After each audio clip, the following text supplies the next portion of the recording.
প্রধান হবে সেইটা বলো। আমি কারো ঘনিষ্ঠ আমি বলতে চাই না, টিএমসির প্রধান। তো আজ এইটা আমরা কতটা নিচের মানুষ নেমে গেছে। শওকত মোল্লা যেটা করে গরিব মানুষের, তিনি হচ্ছে আল্লাহ আল্লাহ। আমি বলছি আজকে 24 ঘন্টারও বেশি পার হয়ে গেছে বলা সত্ত্বেও কেন এখনো কোনো মানুষ মুখ খুললে না এর বিরুদ্ধে? জানতে হবে তাহলে কি ও নিজে যেটা বলে যে নিজে খোদা বলে দাবি করে এটা ঠিক? তাহলে কি শওকত মোল্লা তিনি কি খোদা বলে নিজেকে মানেন?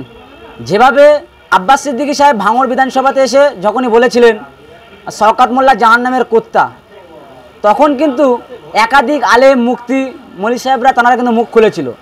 যখনই শওকত মোল্লাকে আল্লাহ বলে মানলেন বা আল্লাহ বলে দাবি করলেন শাসক বা টিএমসি সরকারের প্রধান, এখনও পর্যন্ত দুদিন পার হয়ে গেল কোনো শাসক দলের নেতা বা কোনো মুফতি মাওলানারা মুখ খুললেন না।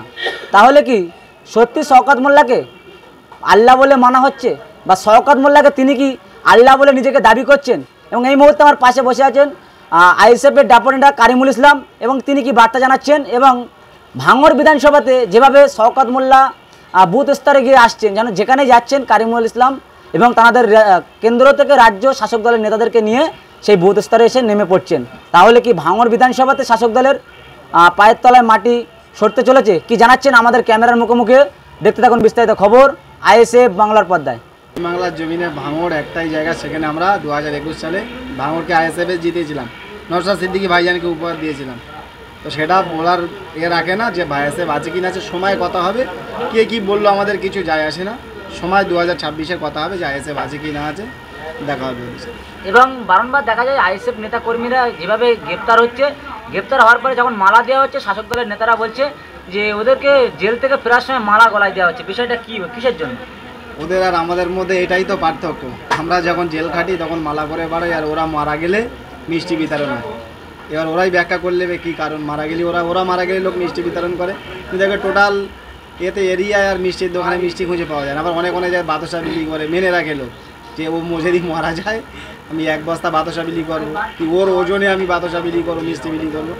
আর আমাদের আইএসএফের ছেলেপিলেরা জেল কাটলে মালা পরে বাড়ায়, ওই জন্য ওদের হিংসা যে শালা ওরা রাতে বসে শুয়ে পড়ে চিন্তা করে শালা আমরা মরে গেলি মিষ্টি বিল হয়, শরীর খারাপ করলে ওরা মিষ্টি বিল হয়, একটা পথ চলে গেলি ওরা মিষ্টি বিল হয়। আর এরা জেল থেকে বার হচ্ছে মালা পরে। আগে চিন্তা করতে হবে যে জেলটা খাটছে কেন।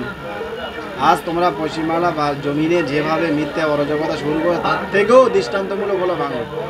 60 বছর 6 বছরের ওরা 8 বছরের বাচ্চাও ছাড়ে না ওদের নামে কেস দিতে। আর 100 বছরের বৃদ্ধা, এটা 100 বছরের বৃদ্ধা, 100 বছরের বৃদ্ধার নামে কেস দেয়। ওদের কিছু আছে? ওদের সাথে আর ওদের কথা না বেশি বলাই ভালো। কি বলেন যেভাবে তাহলে এই যে বুথ লেভেলে শাসক দলের নেতারা একেবারে বড় বড় নেতৃত্বরা নেমে যাচ্ছে, তাহলে কি ওদের কি পায়ের তলে মাটি সরে গেছে ভাঙড় বিধানসভাতে? শুধু মাইকে কি বক্তব্য এটা ওদের?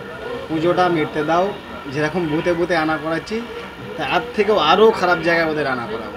ঠিক আছে, আমরা যেভাবে আমরা খালি প্র্যাকটিস করবো, ছোট্ট একটা টি20 ম্যাচ খেলে দেবো, ওদের এখন 1 সপ্তাহ ধরে ডাক্তার দেবে যে এই ম্যাচের পরিপ্রেক্ষে আমরা কী করবো সময় কথা বলবো।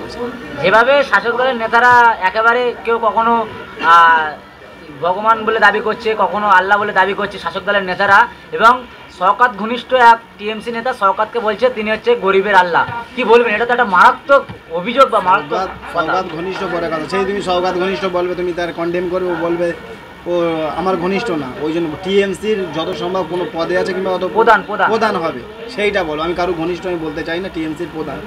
তো আজ এইটা আমরা কতটা নিচের মানুষ নেমে গেছে, যদি এইটা কোনো অন্য কেউ বলতো কিংবা একটা অন্য জাতির মানুষ বলতো, আমরা সাথে সাথে ইমাম সাহেবরা একদম সাথে সাথে লেগে যেত, মিছিল বার করতে হবে, করতে হবে। মানুষ জাগো এর বিরুদ্ধে। আমি বলছি আজকে 24 ঘন্টারও বেশি পার হয়ে গেছে বলা সত্ত্বেও কেন এখনও কোনো মানুষ মুখ খুললে না এর বিরুদ্ধে? জানতে হবে তাহলে কি ও নিজে যেটা বলে যে নিজে খোদা বলে দাবি করে এটা ঠিক? তাহলে ওর নিজে আনন্দ পাচ্ছে যে এই তো মানুষ আমার খোদা বলেই মানে। তাহলে এই মানুষ যদি এখন না জাগে জাগবে কবে? আমার মতে এর বিরুদ্ধে রুখে দাঁড়ানো দরকার। এর বিরুদ্ধে ভাঙড়ে মিছিল, পুজোটা মেটুক, যদি ক্ষমা না চায় এর বিরুদ্ধে মিছিল করা হবে, বড় বড় মিছিল র্যালি করা হবে যে নিজের খোদা বলে দাবি করে। আমরা মুসলিম ধর্ম, মুসলিম অবলম্বনকারী মানুষ, আমরা এটা মানবো না। এটা ক্ষমা চাইতে হবে, না তো আমরা বড় বড় মিছিল বার করে দেবো। শওকত মোল্লাকে বললো, কিন্তু শওকত মোল্লার তো একটা মুখ খোলা দরকার ছিল যে এইভাবে শওকত মোল্লার বিরুদ্ধে যেভাবে একটা প্রচার চালাচ্ছে, তাহলে শওকতকে দাবি করে নিল তিনি খোদা। সেই ফেরাউন নমরুদ ওদের সাথে তো কোনো পার্থক্য নেই। তাহলে ও শুয়ে পড়ে পড়ে ওটাই ভাবে নমরুদের মতো যে আমি খোদা, সেটাই ভাবছে, হয়তো মজা নিচ্ছে, আনন্দ নিচ্ছে, ওতে আমাদের কিছু। আগামী দিন কি পদক্ষেপ নিচ্ছেন এই শাসক দলের নেতারা যেভাবে মিথ্যা প্রচার বা ধর্ম নিয়ে খেলা করছে এক একটা। সামনে পুজো আছে, পুজোটা মিটুক কাটুক, আমরা আস্তে আস্তে প্রোগ্রাম যেরকম আমরা করছি আরও বড় বড় প্রোগ্রাম হবে, দেখবেন আপনারা। তো প্রোগ্রাম হবে, এইভাবেই চলবে।